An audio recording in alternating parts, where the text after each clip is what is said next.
Apakah kelihatan, Pak? Kelihatan? Rekan-rekan Pak. mahasiswa kelihatan? Terlihat, Bapak. Oke, baik. Nah, pada pagi hari ini kita akan membahas tentang persiapan pelaporan penelitian kualitatif ya. Jadi bisa digerakkan langsung, Mas Teddy. Jadi kita akan membahas persiapan pelaporan penelitian kualitatif. Ada 3 sub pokok bahasan yang kita akan bahas.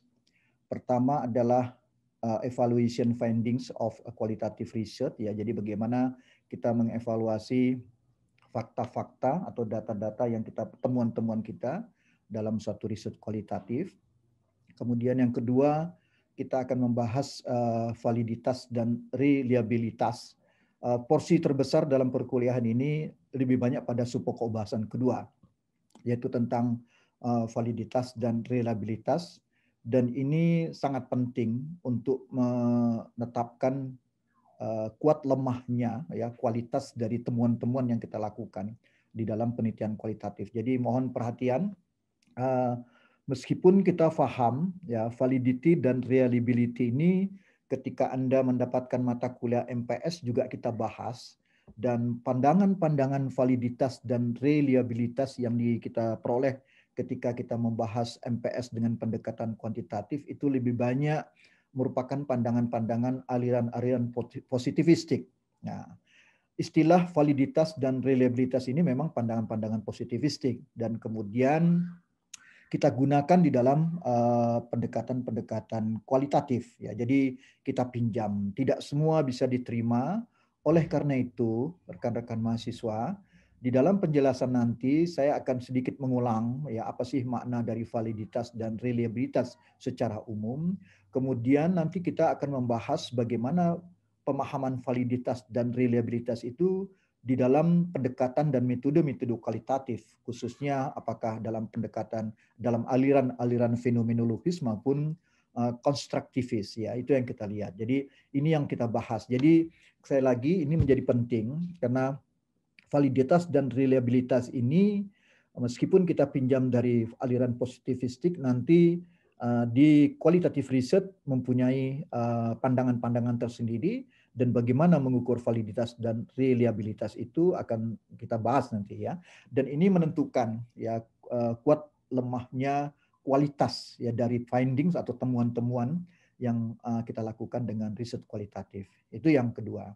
Kemudian yang ketiga, di dalam persiapan pelaporan ini juga saya akan sedikit memberikan tentang konfirmasi data dengan hasil analisis software.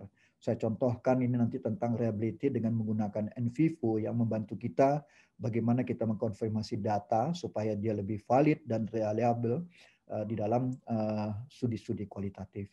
Itu yang akan kita bahas. Jadi sekali ulangi, intinya kita akan membahas lebih banyak nanti dalam pemahaman validitas dan reliabilitas. Jadi untuk pelaporan dalam penelitian kualitatif itu memang ada 3 di dalam pokok bahasan kita ini. Kita coba evaluasi temuan-temuan itu, bagaimana kita mengevaluasinya.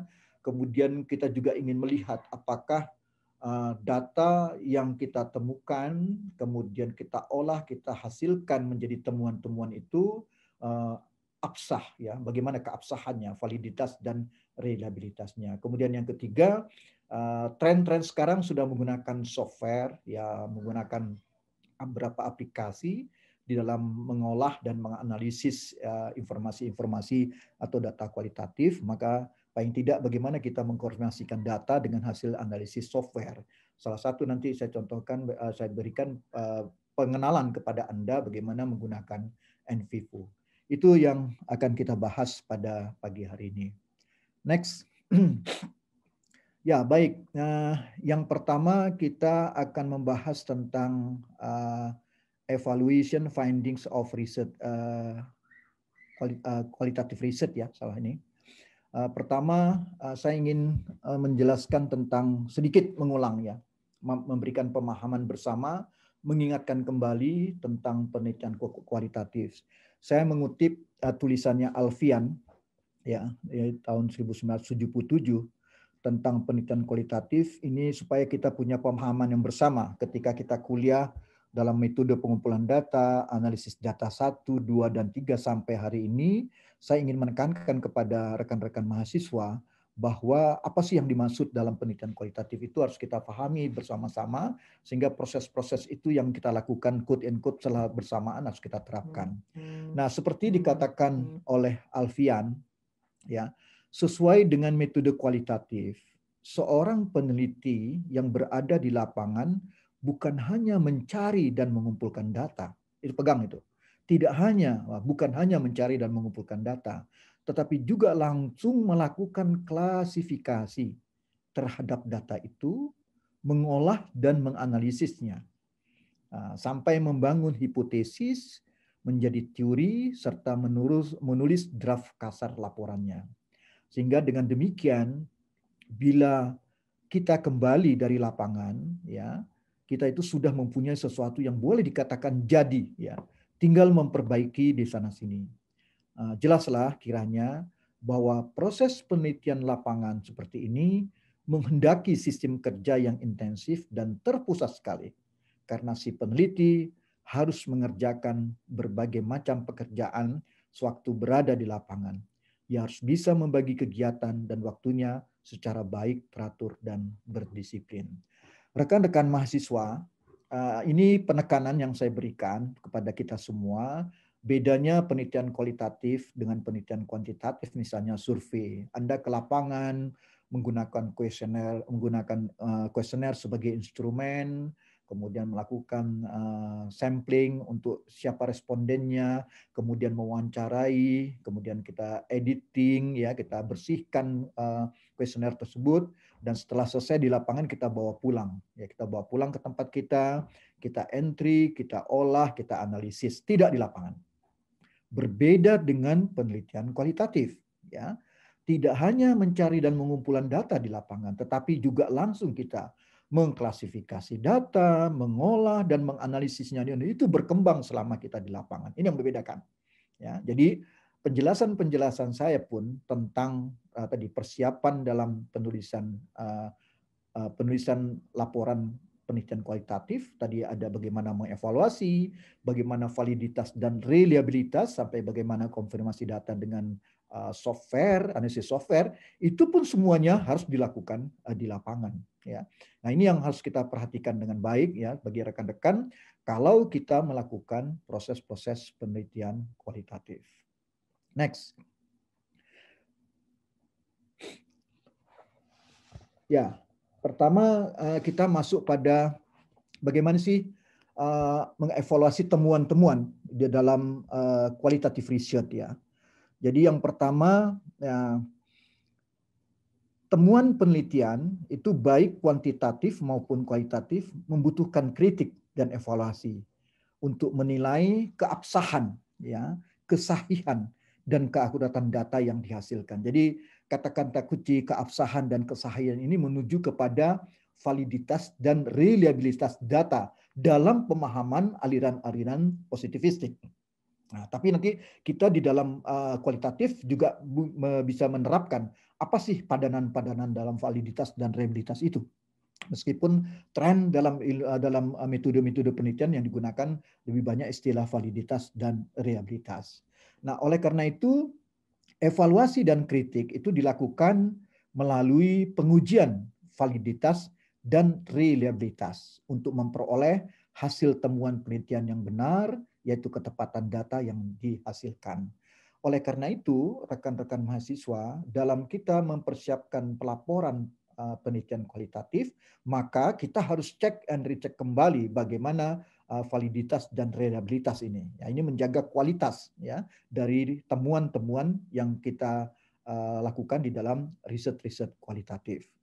Nah, memang dalam paradigma penelitian kuantitatif terdapat 4 kriteria untuk menilai keabsahan data yang ditemukan, yaitu validitas internal, validitas eksternal, reliabilitas, dan objektivitas. Ini sudah kita pelajari ketika rekan-rekan mahasiswa kita bersama-sama memahami di dalam metode penelitian sosial dengan pendekatan kuantitatif. Waktu itu kita lebih menekankan pada metode survei. Akan tetapi dalam penelitian kualitatif, ya, keabsahan data, ya, dalam keabsahan data temuan penelitian kualitatif itu juga dinilai berdasarkan 4 kriteria, yaitu, nah ini istilahnya jadi berbeda kalau kita lihat, ada kredibilitas, transferabilitas, dependabilitas, dan konfirmabilitas. Nah, nanti kita bahas. Saya akan menunjukkan di mana persamaan-persamaan antara empat kriteria yang digunakan di dalam kuantitatif dan bagaimana juga yang digunakan di dalam kriteria di dalam kualitatif, ya. Jadi ini ada perbedaan-perbedaan, nanti akan kita tunjukkan. Karena tadi saya katakan di dalam istilah validitas dan reliabilitas itu adalah istilah dari aliran-aliran positivistik.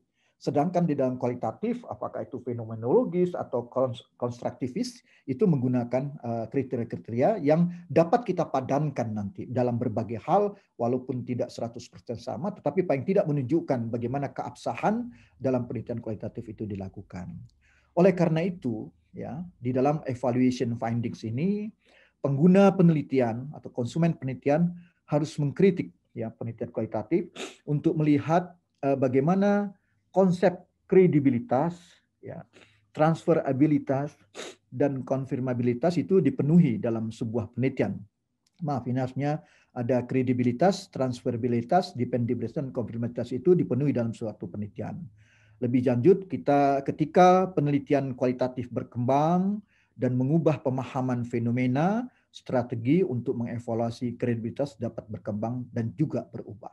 Itu harus kita pahami. Jadi kita perlu intinya mengevaluasi temuan-temuan kita itu dengan menekankan pada keabsahan, ya, dari atau kesahihan dari temuan-temuan yang kita lakukan dalam proses penelitian kualitatif. Next. Bagaimana temuan dan cara mengevaluasi dalam penelitian kualitatif? Jadi di sini saya jelaskan bahwa temuan kita itu mewakili cerita yang akan kita ceritakan sebagai tanggapan atas research question atau pertanyaan penelitian yang telah kita jawab. Oleh karena itu, kita ingin mengatur cerita itu dengan cara yang masuk akal bagi kita semua dan akan masuk akal bagi para pembaca. Hasil utama dari program atau proyek penelitian, apa yang disarankan dan diungkapkan atau ditunjukkan oleh proyek, ini biasanya mengacu pada totalitas hasil, bukan hanya pada kesimpulan atau rekomendasi yang diambil darinya. Jadi perlu diperhatikan. Oleh karena itu, bagaimana proses-proses di dalam metode yang dilakukan itu juga menjadi perhatian. Ya, kita harus mengacu. Misalnya di kualitatif, bagaimana catatan harian lapangannya, bagaimana proses reduksi yang dilakukan di dalam proses pengolahan dan analisis data, sampai pada penyajian data, sampai dan penarikan kesimpulan. Nah, untuk menilai sumber daya yang ada, yang kita temukan, ya kita perlu mempertimbangkan 4 kriteria ya sebagai berikut. Pertama adalah ketepatan waktu informasi. Ya, jadi itu harus menjadi kriteria dalam kita mengevaluasi. Yang kedua, pentingnya informasi untuk kebutuhan kita semua dalam penelitian ini. Dan yang ketiga adalah sumber informasi. Jadi bagaimana otoritas kewenangan dari orang-orang yang memberikan informasi atau informan, partisipan, atau peneliti yang memberikan informasi. Dan yang keempat kriterianya adalah keandalan, kebenaran, dan kebenaran informasi. Ini yang harus kita siapkan di dalam proses-proses temuan cara mengevaluasi dalam penelitian kualitatif. Nah, di sini ada 7 kriteria evaluasi, ya ini sebagai pengetahuan saja, bagaimana melakukan penelitian etis, pentingnya penelitian, dan seterusnya ya. Ini yang digambarkan di dalam temuan atau cara kita mengevaluasi dalam penelitian kualitatif. Next, Mas. Nah, di dalam kita mengevaluasi temuan, ada kritik dan evaluasi penelitian. Ya, jadi dikatakan di sini bahwa temuan penelitian baik kuantitatif maupun kualitatif itu membutuhkan ya, kritik dan evaluasi untuk menilai keabsahan atau kesahihan dari dan keakuratan data yang dihasilkan. Evaluasi dan kritik itu dilakukan melalui pengujian validitas dan reliabilitas untuk memperoleh hasil temuan penelitian yang benar, yaitu ketepatan data yang dihasilkan. Saya pikir Anda masih ingat rekan-rekan mahasiswa ketika kita belajar MPS, Ketika kita ingin menggunakan kuesioner, kita juga uji bagaimana reliability dari kuesioner tersebut ya. Nah, sebagai satu instrumen kita lakukan uji untuk itu kuantitatif. Maka ini saya katakan kita menggunakan pemahaman konsep-konsep dari aliran yang positivis tadi. Nah, dalam paradigma kuantitatif, ini sedikit kita lihat ya, ada 4 kriteria tadi kan, validitas internal, validitas eksternal, reliabilitas, dan objektivitas. Jadi di sini pengujian validitas dan reliabilitas pada penelitian kuantitatif telah memiliki standar baku. Nah, itu yang beda. Dia punya standar, ada rumusnya ya, menggunakan standar baku untuk menilai validitas dan reliabilitas data temuannya melalui pengujian terhadap alat ukur yang dipakai untuk mengumpulkan data. Itu di kuantitatif. Nah, sedangkan kita di kualitatif, ya ini keabsahan data temuan kuantitatif juga dinilai berdasarkan 4 kriteria, yaitu kredibilitas tadi saya jelaskan, transferabilitas, dependibilitas, dan konfirmasi. Ini nanti akan kita detail, kita bahas. Akan saya jelaskan apa 4 hal ini sebagai bentuk dari apa yang dimaksud dengan validitas dan reliabilitas temuan atau data yang kita gunakan di dalam penelitian kualitatif. Nah, perbedaannya kalau kita lihat, penelitian kualitatif belum memiliki standar baku. Meskipun sekarang kalau kita lihat di dalam beberapa jurnal atau dalam beberapa tulisan sudah berkembang juga ya, bagaimana soal-soal coding reliability ya, itu sudah juga menggunakan pendekatan-pendekatan relatif standar meskipun belum dimanfaatkan oleh para pengguna penelitian kualitatif. Nah, di sini dikatakan belum memiliki standar baku untuk menilai validitas dan reliabilitas. Oleh karena itu, standar yang baku yang digunakan untuk menilai validitas, reliabilitas penelitian itu menjadi sangat penting untuk kita bahas di sini ya. Ini hal-hal yang perlu kita perhatikan. Itu ada perbedaan. Jadi tolong Anda perhatikan yang nomor 02 ini menggambarkan bagaimana ya validitas internal dan eksternal. Kemudian yang ketiga ini, yang ketiga ini itu menggambarkan dalam penelitian kuantitatif, sedangkan yang di nomor 3 itu penelitian kualitatif. Nah, jadi mengapa itu terjadi ya? Memang kalau kita lihat masih banyak kalangan ilmiah yang kurang memahami paradigma penelitian kualitatif. Dalam kuliah-kuliah sebelumnya sudah dijelaskan kepada Anda, misalnya di dalam pendekatan-pendekatan kuantitatif, bagaimana menjelaskan suatu faktor itu harus dihubungkan dengan faktor lain. Maka di situ berlaku apa yang disebut dengan proposisi, hipotesis gitu kan. Tetapi dalam pendekatan kualitatif yang penting adalah bagaimana pemaknaan atau verstehen berdasarkan latar belakang dari partisipan atau informan ya yang kita telaah ya. Jadi ini perbedaan-perbedaan paradigma. Dan ada anggapan bahwa penelitian yang baik harus memenuhi prinsip standar umum penelitian kuantitatif seperti signifikansi, kesesuaian teori dengan data yang ditemukan, generalisasi, konsistensi, kemampuan untuk dibuktikan kembali, presisi, dan verifikasi. Memang kalau kita lihat prinsip-prinsip umum ini kurang tepat digunakan untuk menilai validitas dan reliabilitas penelitian kualitatif. Karena memang penelitian kualitatif itu mengembangkan prinsip yang berbeda mengenai fenomena sosial. Jadi masih ingat ketika kami mencontohkan pemahaman-pemahaman terhadap suatu realitas sosial, mungkin Anda masih ingat kan membedakan antara seorang pengusaha dengan nelayan di pantai ya, bagaimana cara memahami data. Ini menunjukkan bagaimana perbedaan-perbedaan paradigmatik ya dalam penelitian antara penelitian kuantitatif dan penelitian kualitatif. Nah, itu sebenarnya hal-hal yang dapat kita lakukan. Artinya kalau kita ingin mengevaluasi finding temuan itu, maka kata kuncinya adalah menekankan pada keabsahan ya dari temuan-temuan itu. Nah, bagaimana keabsahan itu? Dalam aliran pemikiran positifistik dikenallah validitas dan reliabilitas. Akan tetapi itu mendapat kritikan dari pendekatan-pendekatan penelitian kuantitatif, apakah itu fenomenologis maupun konstruktivis yang menekankan bagaimana sebenarnya soal validitas internal, validitas eksternal, reliabilitas dan objektivitas itu dengan pemahaman yang lain yang dikatakan dalam penelitian kualitatif sebagai kredibilitas, transferabilitas, dependabilitas, dan konfirmabilitas. Nah itu ya kalau kita lihat dalam bagaimana kita mengevaluasi temuan-temuan dalam penelitian kualitatif. Baik, rekan-rekan, next, Mas. Oke, untuk sementara saya buka apakah ada pertanyaan dulu tentang evaluasi findings ini evaluation finding of qualitative research, ya. Jadi bagaimana kita mengevaluasi tekanannya kepada keabsahan atau kesahihan dari data dan temuan-temuan yang kita lakukan. Yang tadi saya tekankan bahwa proses penelitian kualitatif itu baik dalam pengumpulan data, pengolahan dan analisis data itu quote and quote dilakukan bersamaan di lapangan. Sehingga ketika pulang itu kita sudah punya report, ya. Kita pulang yang sudah relatif jadi, yang bisa kita perbaiki di sana sini. Itu kalau kita melihat dalam penjelasan tadi bagaimana kita perlu mengevaluasi. Silakan rekan-rekan, ada pertanyaan atau komentar? Oke, kalau tidak ada, kita lanjutkan dengan sub pokok bahasan yang kedua. Ya, ini yang akan banyak porsinya. Saya menjelaskan kepada rekan-rekan bagaimana validitas dan reliabilitas. Saya mencoba menjelaskan begini. Yang pertama, kita mengulang dulu sedikit lah ya. Apa sih pemahaman antara validitas dan reliabilitas itu? Ya, jadi ini yang coba kita pahami ya, bagaimana kita melihat ya pemahaman umum ya secara umum apa sih yang maksud dengan validitas dan reliabilitas.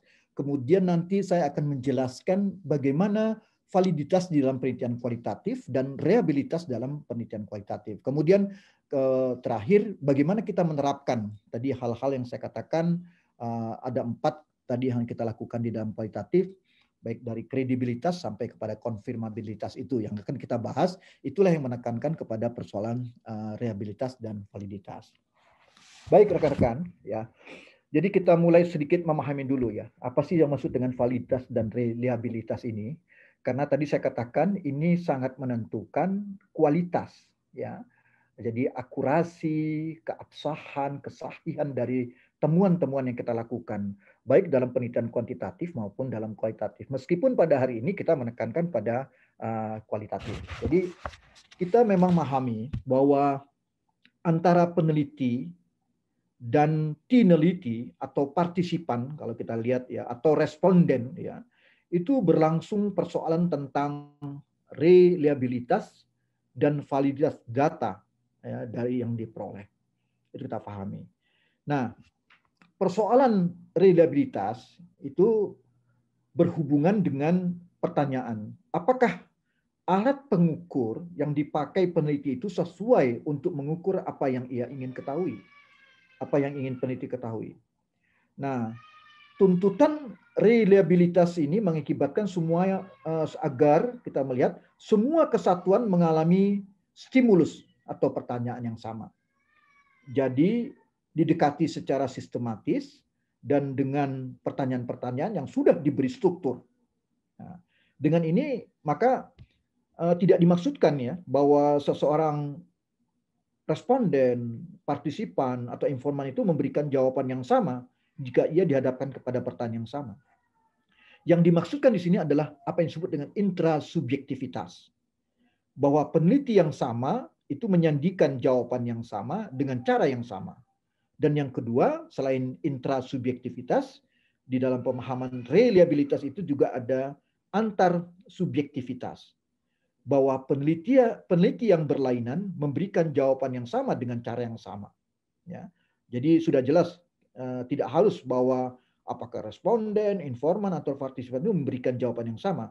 Oleh karena baik responden, partisipan, dan informan itu dapat mengubah pendapatnya dengan berlangsungnya waktu. Ya. Jadi ini kita lihat. Jadi itu dalam persoalan reliabilitas. Jadi ada intrasubjektivitas dan ada antar subjektivitas. Ini pemahaman kita ya, supaya kita lebih memahami apa sih disebut dengan reliabilitas. Kemudian yang kedua adalah validitas. Ya. Validitas adalah suatu persoalan yang lebih bersifat menurut beberapa penulis dan para ahli metodologi itu bersifat kefalsafahan. Bukan soal ukur-mengukur yang sederhana. Ya. Bahkan dengan validitas yang dimaksud adalah apakah peneliti benar-benar mengukur apa yang ingin ia ketahui. Dengan kata lain, apakah informasi yang diperoleh peneliti adalah valid, ya, sahih, ya, atau ini validitasnya berlaku, ya. Jadi ini menjadi penting kita lihat. Jadi itu yang kita lihat di dalam validitas. Nah, kalau kita merujuk pada tulisan Galtung ya klasik nih tahun 70-an ya, itu menunjukkan bahwa persoalan validitas itu bisa dijelaskan berdasarkan skepsis berhubungan dengan problem-problem berikutnya. Ada 3 problem di sini. Yang pertama dalam persoalan validitas yang perlu kita pahami adalah bagaimana yang tersembunyi melawan dengan yang nyata, laten melawan yang manifest. Ya. Jadi di sini jika peneliti menarik kesimpulan dari pernyataan tim peneliti atau responden atau informan atau partisipan sebagai pendapat dan sikap teliti yang peneliti yang sebenarnya, maka kebenaran kesimpulannya dapat diragukan. Nah, jadi begini penjelasannya. Memang persoalan ini sering timbul jika digunakan berbagai indikator untuk mengukur sikap latar belakang ya.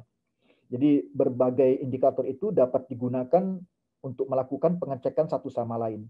Namun sebenarnya persoalannya tidak terpecahkan oleh karena memang kita tidak ada metode langsung untuk mengukur dimensi yang tersembunyi, yang laten itu.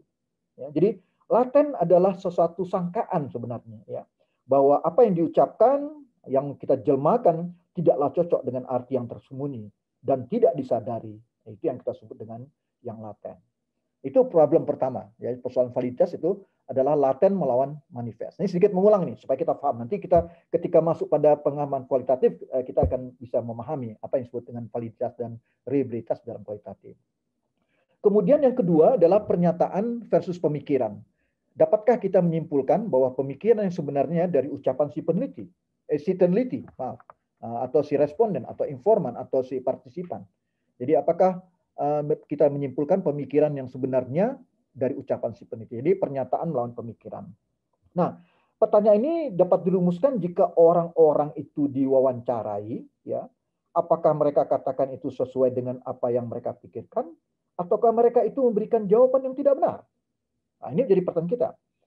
Dalam sementara culture, ya kebudayaan, di mana sopan santun itu sangat diindahkan dan di mana ada ketidaksamaan sosial yang menyolok, kadang-kadang kita jumpai adanya kecenderungan untuk berbuat sopan. Ya. Jadi ada courtesy bias. Ya. Responden tidak mengatakan apa yang ia sendiri pikirkan, melainkan apa yang mereka kira ingin didengar oleh pewawancara. Jadi dia berempati kepada kita sebagai peneliti pada pewawancara. Dengan kata lain, ini dikatakan mereka memberikan jawaban yang sopan. Nah, ini problem ini ya. Jadi pernyataan versus pemikiran. Jadi tidak konsisten antara pernyataan dan pemikiran. Di sini pun sulit untuk mengukur selisihnya, oleh karena kalau kita lihat ya, peneliti tidak langsung dapat menyelidiki apakah yang dipikirkan si informan, responden atau partisipan.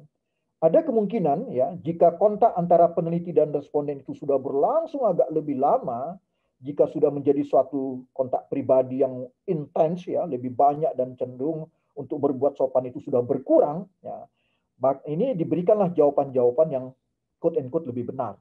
Ini adalah asumsi dari metode pengamatan berpartisipasi.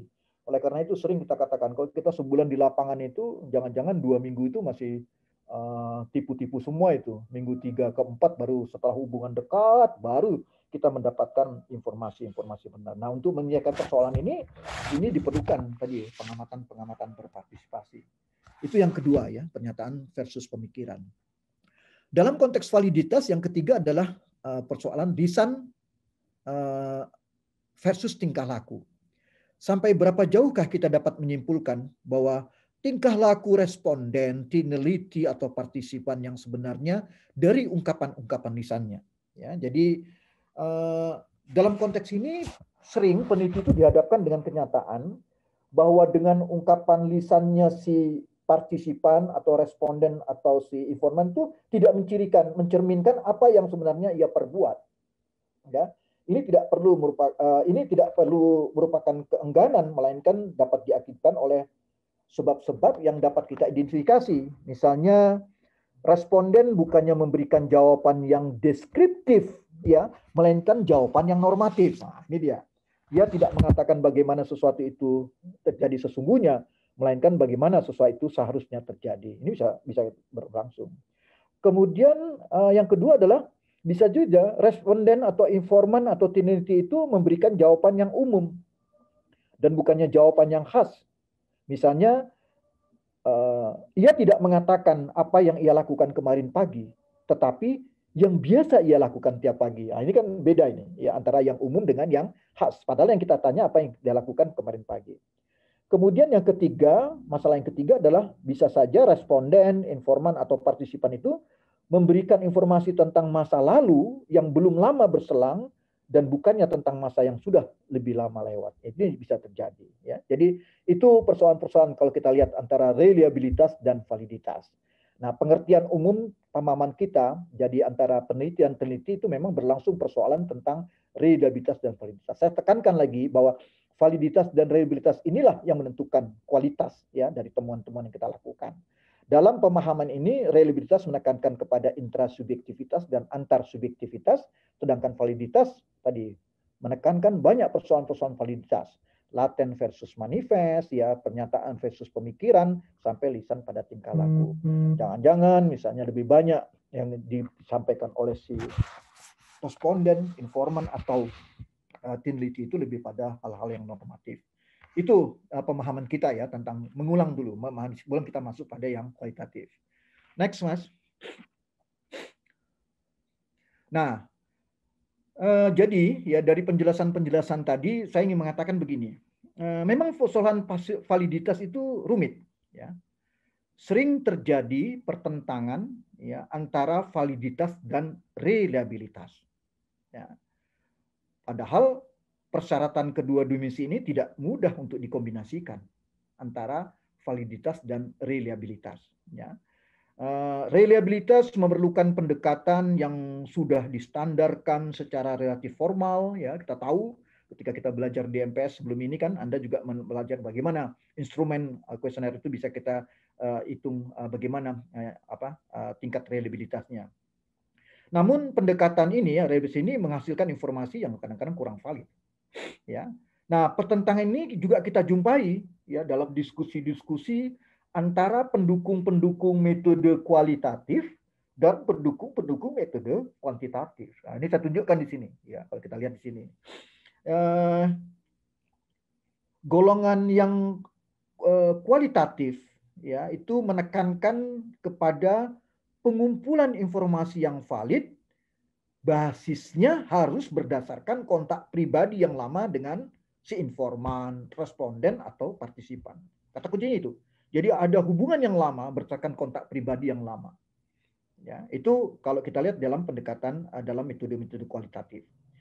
Golongan kuantitatif atau pendekatan kuantitatif itu menginginkan informasi mengenai kategori responden yang lebih besar, itu menjadi populasi sampel, dan memberikan tekanan pada reliabilitas. Oleh karena itu, di sini saya katakan bahwa kedua pendirian ini mempunyai nilai masing-masing, ya ada mempunyai nilainya masing-masing, dan bagi kita janganlah kita terlalu cepat memutuskan untuk memilih salah satu di antaranya. Yang penting kita sekarang belajar tentang kualitatif, apa yang difikirkan, ya. Kemudian kemarin semester yang lalu Anda belajar MPS itu lebih pada kuantitatif, ya, dengan metode survei, ya itu kita pahami. Dan berarti bahwa dalam pekerjaan peneliti kita harus menggunakan, artinya ini kedua pendirian tersebut mempunyai nilainya masing-masing. Jadi saya katakan janganlah kita terlalu cepat memutuskan untuk memilih salah satu di antaranya. Artinya dalam pekerjaan penelitian harus menggunakan berbagai metode dan teknik dan berbagai pendekatan bersama-sama. Nah, hari ini kita lebih menekankan kepada yang kualitatif. Jadi ini persoalan-persoalan validitas dan reliabilitas. Dan saya sampaikan sebelum masuk kepada yang kualitatif bahwa sebenarnya ada perbedaan pandangan. Saya ulangi lagi ya. Kualitatif menekankan kalau dia mau valid, maka kata kuncinya adalah bagaimana kontak yang lama dengan tineliti, dengan responden atau informan. Tapi kalau di kuantitatif, menginginkan informasi itu mengenai kategori peneliti atau responden itu yang lebih besar, populasi sampel, dan memberikan tekanan kepada reliabilitas. Jadi ini ada perbedaan tekanan nih kalau kita lihat ya. Tapi di dalam pendekatan positivistik yang kuantitatif, kalau reliabilitasnya tinggi maka akan diperoleh validitas yang tinggi, yaitu datanya dengan validitas yang tinggi. Nah, tapi itu diperdebatkan oleh kualitatif. Kalau kualitatif lebih menekankan yang penting kontak pribadi antara peneliti dengan sasaran penelitian, apakah itu responden, informan atau peneliti, itu harus dengan kontak yang lama, sehingga disitulah terjadi apa yang kita sebut mendapatkan informasi yang sahih atau yang valid. Ya, nah ini yang perlu kita pahami dulu secara garis besar sebelum nanti saya masuk pada apa yang kita sebut dengan validitas dan reliabilitas di dalam metode kualitatif. Next, Mas. Sini saya tunjukkan suatu ilustrasi bagaimana hubungan antara validitas dan reliabilitas. Ya. Jadi kesahihan data dan bagaimana keakuratan dari alat ukuran. Jadi sasaran sama dengan ukuran yang sempurna yang digambarkan. Jadi ini adalah ilustrasi hubungan antara reliabilitas dan validitas. Ya, tentu ini dikembangkan dalam pemikiran-pemikiran positivistik ya. Bagaimana melihat gambar yang pertama itu menunjukkan reliabilitasnya rendah dan validitasnya rendah. Ya. Tapi gambar yang kedua itu menunjukkan reliabilitasnya tinggi, tetapi validitasnya rendah. Nah, jadi di sini sudah ada pemikiran bahwa kalau belum tentu validitasnya itu tinggi, meskipun reliabilitasnya tinggi, karena bisa terjadi reliabilitas tinggi tetapi validitas rendah. Sedangkan gambar yang ketiga adalah menggambarkan reliabilitas tinggi dan validitas itu tinggi. Itu yang kita lihat ya di dalam konteks validitas dan reliabilitas. Jadi ini menggambarkan ilustrasi hubungan antara reliabilitas dan validitas. Baik rekan-rekan mahasiswa, sekarang kita coba fokus ya. Bagaimana kita memahami persoalan validitas dan reliabilitas itu di dalam penelitian-penelitian kualitatif ya. Jadi kita coba pahami ya bagaimana kita melihat itu. Next, Mas. Ini saya mulai dengan validitas dalam penelitian kualitatif. Ya, jadi validitas dalam penelitian kualitatif ya, coba saya jelaskan di sini. Kita bisa melihat bagaimana validitas dalam penelitian kualitatif ya. Nah, dijelaskan di sini bahwa konsep validitas dan reliabilitas dalam konteks penelitian kualitatif itu memang telah banyak dijelaskan oleh pakar, ya. Tapi lebih banyak menekankan validitas sebagai suatu ketepatan atau kredibilitas suatu deskripsi, kesimpulan, penjelasan dan interpretasi hasil penelitian. Ya, ini yang tekan. Sehingga dinyatakan bahwa validitas dalam penelitian kualitatif itu berkaitan dengan ketepatan prosedur, ya, melakukan penelitian sehingga hasil penelitian dan kesimpulan penelitian itu dapat dipercaya sebagai suatu kebenaran umum. Itu yang penting. Ya. Jadi ini juga nanti berbeda dengan pandangan-pandangan konstruktivis ya, yang populer misalnya sejak dekade 70-an sampai 80-an ya. Ini kita bisa memahami bagaimana pemahaman-pemahaman tentang tadi apa yang kita sebut dengan validitas dalam penelitian kualitatif itu adalah validitas dalam penelitian kualitatif berkaitan dengan ketepatan prosedur ya. Melakukan penelitian sehingga hasil penelitian dan kesimpulan penelitian itu dapat dipercaya sebagai suatu kebenaran umum. Nah, bagaimana teknik pencapaiannya? Beberapa peneliti para ahli seperti Guba dan Lincoln, Lewis dan Maxwell, ya, Miles, Haberman, Saldana sampai Stanton itu mengatakan bahwa para ahli penelitian kualitatif dalam 3 dekade terakhir ini menyediakan beberapa strategi untuk mencapai validitas internal penelitian kualitatif, itu yang disebut dengan kredibilitas tadi. Kemudian validitas eksternal penelitian kualitatif itu yang disebut dengan transferabilitas, dan reliabilitas itu disebut dengan dependabilitas, dan konfirmabilitas itu adalah objektivitas yang dikatakan di dalam validitas dan reliabilitas menurut aliran-aliran positivistik. Ya, itu digambarkan. Nah, dalam teknik pencapaian validitas dalam penelitian kualitatif ini ada dua. Ya. Jadi ditekankan ada kredibilitas atau kita sebut dengan validitas internal. Nah, di dalam konteks ini dijelaskan bahwa peneliti itu dipercaya ya telah mengumpulkan data yang real di lapangan serta menginterpretasi data otentik tersebut dengan akurat. Nah, ini jadi ini kredibilitas. Jadi ada kepercayaan kepada peneliti telah mengumpulkan, karena tadi kan kita katakan di dalam kualitatif itu mengumpulkan data, kemudian mengolah, menganalisis itu dilakukan secara bersamaan ketika proses-proses itu kita lakukan di lapangan. Jadi ada kepercayaan ya pada peneliti untuk mengumpulkan data yang real di lapangan serta menginterpretasi data otentik tersebut dengan akurat. Ini yang kita sebut dengan kredibilitas tadi ya. Jadi ada upaya-upaya untuk pencapaian tadi. Nah, sebenarnya di berbagai tulisan kita juga bisa melihat bagaimana upaya-upaya itu berlangsung memang ada periode-periode perubahan-perubahan pemikiran ya di dalam persoalan-persoalan yang dilakukan dalam upaya untuk mencapai validitas. Jadi yang tadi adalah yang pertama adalah apa yang disebut dengan kredibilitas atau validitas internal ya. Jadi memang perlu didefinisikan apa itu kredibilitas ya. Kalau kita merujuk pada pandangan beberapa ahli ya, di dalam metodologi kualitatif itu menegaskan pentingnya peneliti, tadi saya ulangi lagi, memberikan jaminan bahwa penelitian terpercaya memiliki apa yang disebut dengan atribut yang kredibel. Kredibel berarti itu peneliti dipercaya telah mengumpulkan data yang real tadi saya katakan di lapangan serta dikatakan juga menginterpretasi data otentik dengan akurat. Nah, ada beberapa teknik ya untuk pencapaian validitas di dalam kredibilitas atau validitas internal. Nah, kita bandingkan tadi dengan pandangan positivistik atau dalam kuantitatif. Teknik yang pertama adalah triangulasi. Jadi bagaimana menggunakan lebih dari satu metode, ya, triangulation. Bisa dilakukan triangulasi ini dengan triangulasi teknik pengumpulan data, apakah itu ada dengan wawancara atau dengan in-depth interview, ada group interview maupun focus group discussion, itu teknik pengumpulan data. Ada juga triangulasi sumber data ya dari orang-orang yang berbeda status, ya, berbeda strata. Kemudian juga ada data-data yang dari sumber primer, sumber sekunder, itu bisa kita lakukan.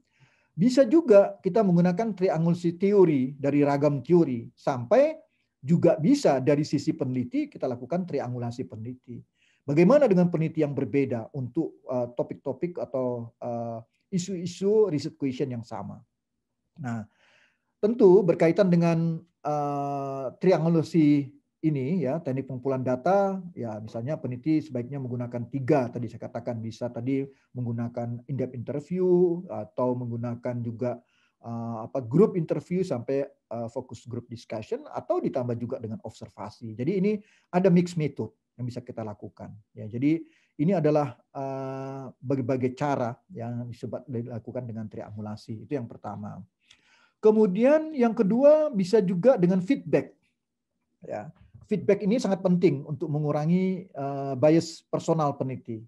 Ya, dalam hal ini peneliti kualitatif memang perlu mendapatkan masukan dari orang-orang yang familiar dengan pokok bahasan penelitian atau masalah penelitian, dan orang-orang lain yang asing dengan masalah penelitian tersebut. Jadi harus kita bandingkan. Nah, masing-masing feedback yang diberikan dari kedua kelompok yang berbeda tadi itu semuanya akan bernilai untuk validitas penelitian. Jadi ini perlu juga feedback ya, feedback dilakukan. Kemudian selain feedback ada member check.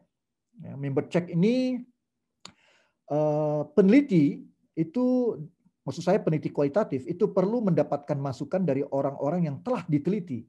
Ya, nah masukan mereka sangat bisa signifikan untuk mengukur apakah analisis yang kita lakukan itu sesuai dengan harapan dan kenyataan yang mereka alami. Nah, sering dalam praktek ya, member check ini dapat diperoleh peneliti dengan meminta apa yang disebut dengan key informan penelitian untuk memberikan masukan terhadap laporan penelitian yang telah kita lakukan. Itu yang ketiga, member check. Ya. Yang keempat bisa juga dilakukan dengan bagaimana cara kita memperkuat tadi validitas itu ada perbandingan hasil penelitian. Ya. Studi-studi kualitatif yang berasal dari lingkungan yang berbeda dan kasus-kasus yang banyak atau multi case studies ya, itu perlu dibandingkan untuk meningkatkan apa yang disebut dengan validitas keutuhan studi itu. Jadi kita memberikan perbandingan bagaimana kasus-kasus yang diteliti juga perlu dibandingkan dengan studi-studi lain yang pernah dilakukan oleh orang lain dalam konteks yang berbeda. Nah, ini yang keempat.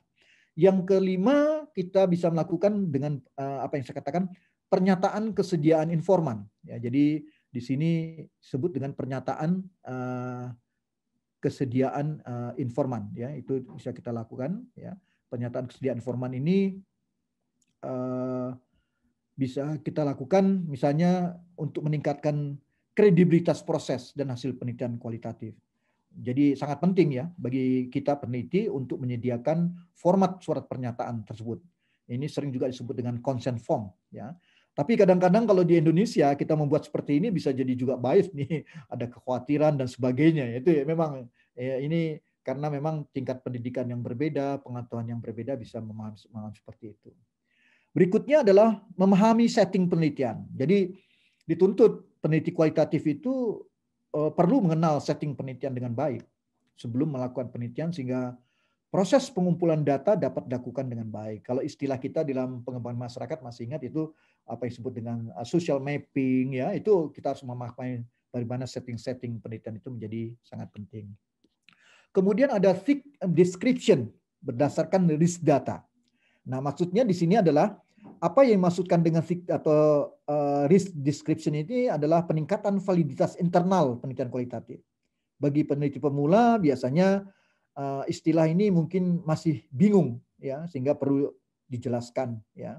Kedua, istilah tersebut juga kadang-kadang mengacu pada proses analisis data yang mendetail dan mendalam. Jadi proses ini hanya bisa dilakukan ya, rekan-rekan harus paham, jika peneliti memiliki informasi yang memadai ya mengenai tentang masalah penelitian diteliti dan menurut saya dengan menggunakan multi teknik ya, ini yang dilakukan. Kemudian yang berikutnya adalah bisa dilakukan dengan pertanyaan iteratif. Nah, memang ini salah satu yang dituntut ya bagi peneliti kualitatif, yaitu kemampuan mengajukan pertanyaan-pertanyaan feedback berdasarkan alur tema diskusi atau wawancara. Nah, ini bisa kita lakukan misalnya di grup interview maupun di focus group discussion ya. Bagaimana pertanyaan-pertanyaan itu diajukan untuk mengkonfirmasi apa yang telah disampaikan informan selama proses wawancara atau di dalam FGD. Ini bisa dilakukan. Nah, di sini pertanyaan iteratif ini dapat diajukan dalam proses wawancara, tetapi juga dapat diajukan pada akhir wawancara dengan tujuan yang kita lakukan adalah untuk memastikan apa yang telah dipahami peneliti sama seperti yang dimaksudkan oleh informan penelitian. Nah, ini harus sama dia ya, itu pertanyaan-pertanyaan iteratif. Berikutnya adalah kualifikasi dari pengalaman peneliti ya dalam berbagai hal. Kredibilitas penelitian kualitatif itu juga dapat ditemukan oleh latar belakang pendidikan, kualifikasi, pengalaman peneliti. Jadi memang dalam beberapa hal kalau kita lihat di berbagai perguruan tinggi, riset kualitatif riset itu advance, bukan basic ya dibandingkan dengan kuantitatif. Ada yang seperti itu. Jadi ini karena instrumen penelitian itu ada pada peneliti itu sendiri. Jadi dengan kata lain, pengalaman, kemampuan, kapasitas, kualifikasi peneliti itu sangat menentukan. Kemudian yang terakhir, temuan yang beda dengan kajian literatur. Ya, jadi di sini maksudnya agar hasil analisis itu dapat memiliki validitas internal yang baik, maka peneliti perlu juga ya mencantumkan tema-tema utama yang muncul dari lapangan penelitian.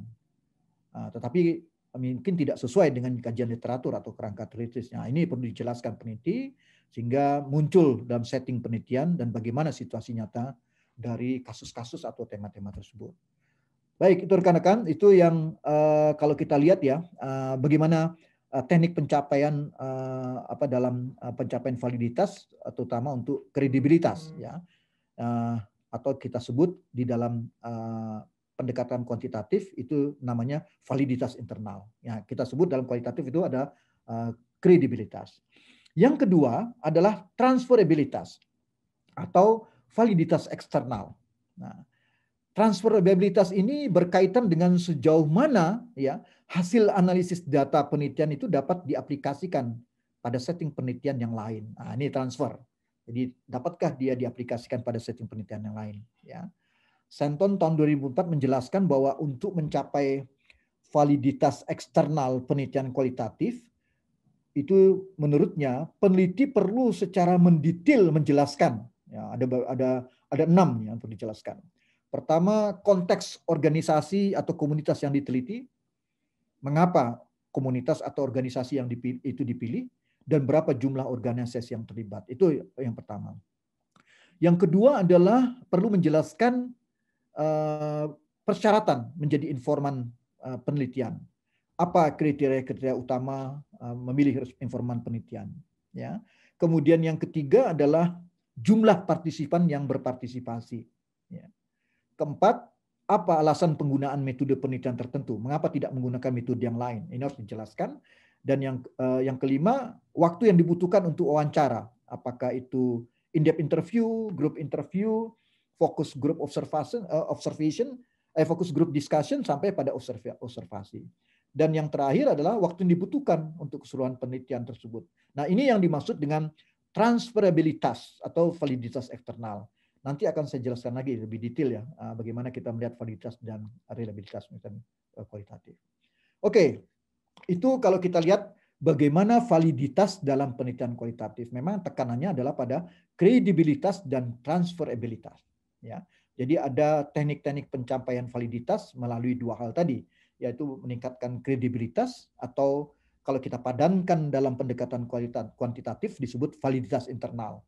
Kalau di kualitatif disebut dengan kredibilitas, sedangkan yang kedua adalah transferabilitas, yaitu kalau di dalam kuantitatif dikenal dengan validitas eksternal.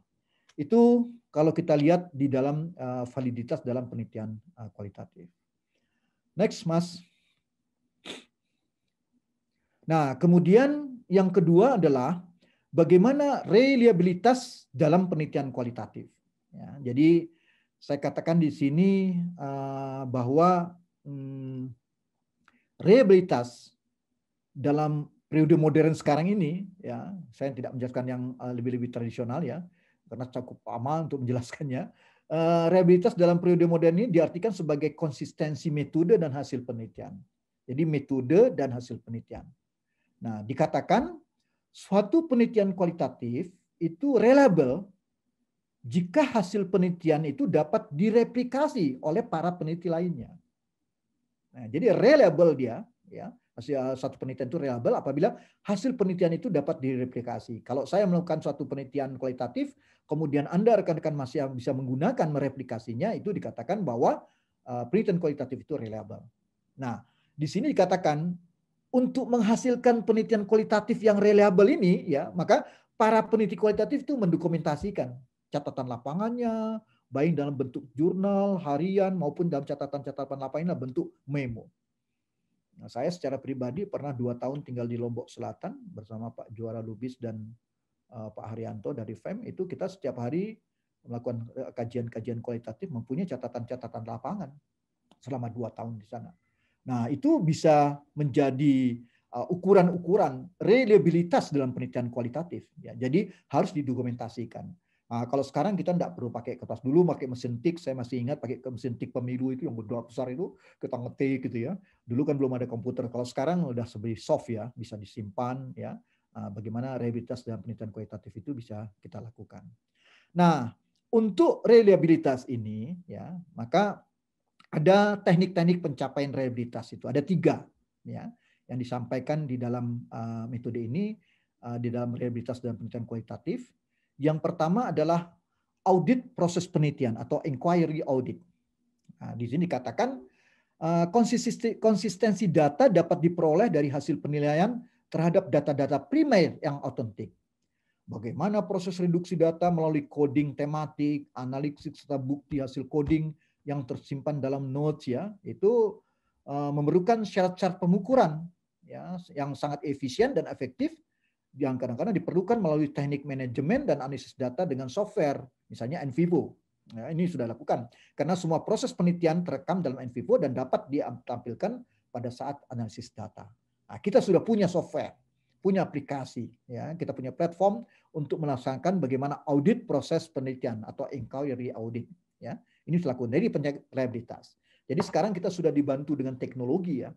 Ya, kalau dulu kita gunakan itu dalam satu proses yang sangat tertib ya, karena kita belum punya teknologi. Sekarang semua sudah terrecord, bisa di in vivo, di manage sedemikian rupa, sehingga teknik manajemen dan analisis data dengan software itu bisa kita gunakan sebagai media kita untuk melakukan pencapaian reliabilitas. Jadi sudah semakin baik. Jadi kami sarankan ya kita cobalah menggunakan seperti in vivo ini bisa kita lakukan di dalam meningkatkan reliabilitas penelitian kualitatif. Yang kedua, teknik pencapaian reliabilitas itu adalah audit trial. Ya. Nah, audit trial ini merupakan teknik yang digunakan oleh peneliti untuk menunjukkan proses pengumpulan dan analisis data penelitian yang lengkap dan mendetail. Nah, ini saya kutip dari Senton tahun 2004. Dia menyarankan agar audit trial itu proses dan analisis data penelitiannya dapat dibuat dalam bentuk grafik, ya. Dan dalam grafik tersebut bisa peneliti dapat menunjukkan bagaimana data penelitian itu dapat menghasilkan rekomendasi yang berdasarkan tahap-tahapan proses pengumpulan dan analisis data. Jadi ini apa yang disebut dengan data oriented audit trial. Jadi ada teknik-teknik yang digunakan untuk menunjukkan proses pengumpulan dan analisis data yang lengkap dan detail. Itu jadi tadi ada audit proses, ada audit trial, dan yang ketiga di dalam pencapaian teknik pencapaian reliabilitas ini kita perlu juga melakukan review ya hasil analisis data. Nah, di sini dikatakan dalam konteks penelitian yang dilakukan bersama-sama misalnya dengan tim penelitian ya kita dapat meminta misalnya kolega peneliti untuk melakukan coding terhadap data yang sama. Namun dalam konteks penelitian tunggal yang hanya dilakukan oleh seorang peneliti berbeda. Pencapaian konsistensi hasil analisis data dapat diperoleh dengan expert review. Jadi ada tinjauan dari expertise yang meminta ahli atau dosen pembimbing untuk memberikan penilaian terhadap hasil coding sesuai dengan tujuan penelitian. Nah, ini yang disebut dengan review hasil analisis data. Jadi bisa dilakukan apakah itu di dalam tim penelitian ataupun dalam penelitian tunggal, itu kita bisa dapatkan misalnya bagaimana di dalam review itu kita bisa mendapatkan capaian konsistensi hasil analisis data dengan kita menggunakan expert review. Siapa yang bisa menjadi expert review? Kalau Anda sebagai mahasiswa ada dosen pembimbingnya dapat kita manfaatkan untuk itu. Jadi di dalam reliabilitas ini kata kuncinya adalah bagaimana menciptakan konsistensi ya antara metode dan hasil penelitian. Dikatakan suatu penelitian kualitatif dikatakan reliable jika hasil penelitian tersebut dapat direplikasikan oleh para peneliti. Nah, bagaimana caranya untuk mencapai reliabilitas itu? Ada 3, audit proses atau inquiry audit, audit trial atau review hasil analisis data. Nah, ini yang harus kita lakukan. Jadi minimal kalau kita lakukan misalnya ketika nanti Anda membuat skripsi misalnya mau kualitatif misalnya. Nah, ini pembimbing harus bisa menjadi reviewer ya dalam hasil analisis data. Oleh karena itu sering ya kalau kualitatif kita minta melakukan proses apakah in-depth interview, group interview, FGD, observasi itu direcord dalam catatan harian lapangan yang kemudian Anda lakukan pengolahan dan analisis data, apakah menggunakan platform atau aplikasi atau software itu bisa dilakukan di lapangan. Dan itu dalam konteks reliabilitas hasilnya bisa dikirim kepada pembimbing ya untuk direview bagaimana hasil analisis data itu. Paling tidak kan si pembimbing juga punya pengalaman yang lebih ya dari Anda sebagai mahasiswa.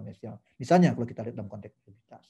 Oke, jadi saya sudah menjelaskan ya bagaimana menggunakan istilah validitas dalam penelitian kualitatif dan reliabilitas dalam penelitian kualitatif. Nah, ini sudah fokus ya kita lihat dalam penelitian kualitatif. Mungkin bisa ditutup dulu, Mas. Bisa ditutup dulu presentasinya. Saya buka dulu pertanyaan-pertanyaan dari rekan-rekan. Apakah ada pertanyaan-pertanyaan? Silakan.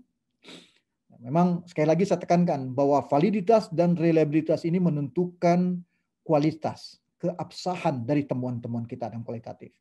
Jadi kita meminjam konsep-konsep dari pendekatan positivistik kuantitatif, yaitu validitas dan reliabilitas, kita gunakan dalam kualitatif. Nah, di situ muncul apa yang kita sebut tadi, bagaimana kita memahami kredibilitas, ya, transferabilitas, nanti saya jelaskan dependabilitas dan konfirmabilitas yang belum saya jelaskan ya. Nah, ini dalam pendekatan kualitatif.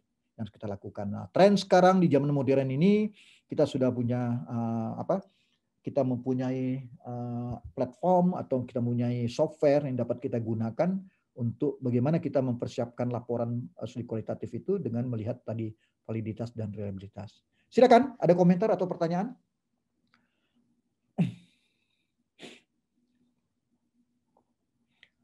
Mudah-mudahan bisa dipahami dengan baik ya, ini karena menentukan ya. Jadi saya ingin mengatakan memang kualitatif itu bukan sudah hanya wawancara kemudian ditulis, tidak sekedar seperti itu. Jadi ini memerlukan suatu prosedur ya, prosedur yang dapat ditelaah secara objektif sehingga dinyatakan bahwa kualitatif itu ada suatu riset yang ilmiah yang dilakukan. Oke, Mas Teddy, kalau tidak ada lanjutkan lagi Mas Teddy. Mari saya screen lagi.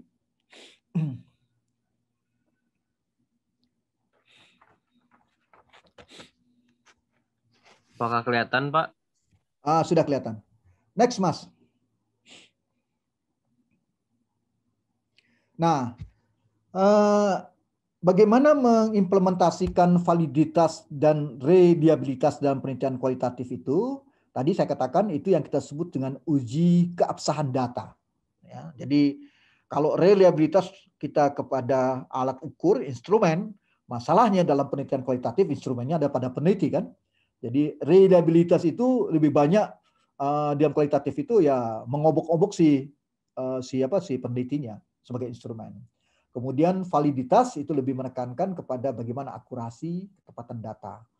Nah, di sini saya ingin menjelaskan bahwa validitas dan reliabilitas dalam penelitian kualitatif ya, jadi itu disebut sebagai uji keabsahan data. Jadi kita dapat melakukan uji kredibilitas data, uji transferabilitas, uji dependabilitas, dan uji konfirmabilitas. Itu bisa kita lakukan. Jadi 4 ini. Nah, ini yang mau saya jelaskan satu persatu ya, bagaimana kita memahami validitas dan reliabilitas dalam penelitian kualitatif. Next, Mas. Oke. Yang pertama kita memang melihat gini, bahwa sebelum saya masuk pada kredibilitas, bahwa temuan penelitian baik itu kuantitatif maupun kualitatif pasti membutuhkan kritik dan evaluasi ya untuk menilai keabsahan, kesahihan dan keakuratan data yang dihasilkan. Nah, evaluasi dan kritik itu dilakukan melalui pengujian validitas dan reliabilitas seperti yang saya jelaskan untuk memperoleh hasil temuan penelitian yang benar yaitu ketepatan data yang dihasilkan. Ya. Beberapa ahli, ya kalau kita rujuk dalam beberapa tulisan itu menyatakan memang dalam paradigma kuantitatif tadi saya sudah katakan terdapat 4 kriteria tadi kan, mulai dari validitas internal, eksternal, reliabilitas dan objektivitas. Ya.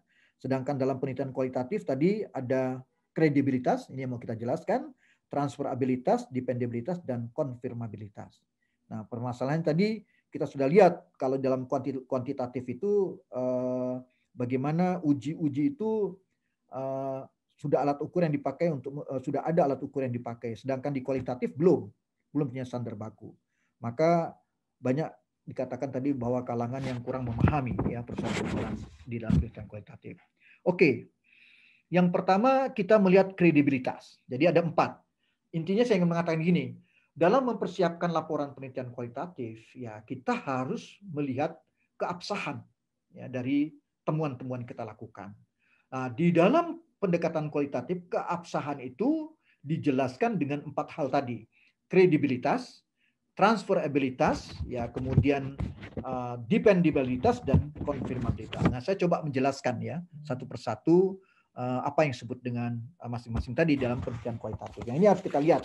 Sehingga ketika kita mendapatkan data, informasi yang mau kita olah, coba kita cek ya. Yang pertama adalah kredibilitas. Nah, konsep ini memang dalam penelitian kualitatif sering digunakan, ada konsep ini sering disebut sebagai kredibilitas ya. Kredibilitas menjadi suatu hal yang penting ketika kita mempertanyakan kualitas hasil suatu penelitian kualitatif. Ketika kita mempertanyakan kualitas hasil suatu penelitian kualitatif. Nah, standar kredibilitas ini identik dengan standar validitas internal dalam penelitian kuantitatif. Tadi sudah saya jelaskan secara singkat ya, ketika satu-satu saya lihat. Ya. Jadi dikatakan di sini, suatu hasil penelitian kualitatif itu dikatakan memiliki tingkat kredibilitas yang tinggi terletak pada keberhasilan studi tersebut mencapai tujuannya. Apa itu tujuannya? Mengeksplorasi masalah atau mendeskripsikan setting, ya, mendeskripsikan proses, mendeskripsikan kelompok sosial ataupun pola-pola interaksi yang kompleks. Ya, itu yang dikatakan apa yang sama untuk tujuan, mencapai tujuannya. Dan tingkat kredibilitas yang tinggi juga dapat dicapai jika para partisipan yang terlibat dalam penelitian ini benar-benar mengenali tentang berbagai hal yang telah dinyatakan atau diceritakan. Ya, nah ini menjadi kriteria yang utama untuk menilai tingkat kredibilitas data yang dihasilkan dari suatu penelitian kualitatif. Ya, nah beberapa aktivitas yang kita ketahui yang dapat dilakukan peneliti untuk memperoleh tingkat kredibilitas yang tinggi itu antara lain dengan keterlibatan peneliti dalam kehidupan partisipan dalam waktu yang lama dan berupaya untuk melakukan ya konfirmasi dan klarifikasi data yang diperoleh dengan para partisipan. Tadi misalnya kita contohkan ada member checks ya. Kembali mendatangi partisipan setelah analisis data atau melakukan diskusi panel dengan para ekspertis ya untuk melakukan analisis data kembali atau reanalisis yang telah diperoleh. Aktivitas lainnya bisa juga dilakukan dengan observasi secara mendalam, juga perlu dilakukan sehingga diharapkan peneliti dapat memotret sebaik mungkin ya bagaimana realitas sosial atau fenomena sosial yang diteliti seperti yang diharapkan dalam penelitian itu. Ya, jadi di sini perlu kita lihat bahwa untuk memperoleh validitas internal atau kredibilitas dalam istilah kualitatif yang tinggi itu terhadap data yang dihasilkan, memang dituntut peneliti itu harus melakukan aktivitas-aktivitas antara lain membina hubungan baik atau rapor, ya, membina hubungan atau rapor yang mendalam, ya, mengakrabkan diri dengan setting penelitian dan juga perlu memiliki sensitivitas yang kuat ya terhadap bahasa, gaya hidup para partisipannya. Sehingga memang dalam penelitian kualitatif ini dalam konteks kredibilitas ada yang mengatakan juga menguasai bahasa ibu dari sasaran penelitian itu jadi penting. Nah, diharapkan dengan melakukan aktivitas-aktivitas yang tadi seperti saya jelaskan itu, kita dapat memperoleh gambaran ya dengan tepat tentang bagaimana pengalaman hidup partisipan, responden atau informan, dan yang itu dapat kita kenali ya oleh partisipan itu sendiri dan akan memiliki kredibilitas yang tinggi. Itu yang kami. Sehingga penulis atau peneliti harus menuliskan laporan hasil temuannya dengan menjelaskan mendalam tentang aspek-aspek dengan variabel dalam penelitian kuantitatif yang saling berkaitan misalnya dan interaksi dari berbagai aspek lainnya, sehingga penyusunan laporan itu menjadi salah satu ukuran kredibilitas penelitian kualitatif. Maka itu kalau penelitian kualitatif itu ya tebal juga ya, kan tadi menjelaskan bagaimana setting sosialnya ya, alasan-alasannya itu harus dijelaskan. Ini yang kita sebut dengan kredibilitas. Jadi saya ulangi, validitas dalam penelitian kuantitatif adalah kredibilitas. Jadi kita pegang. Apa yang maksud dengan kredibilitas?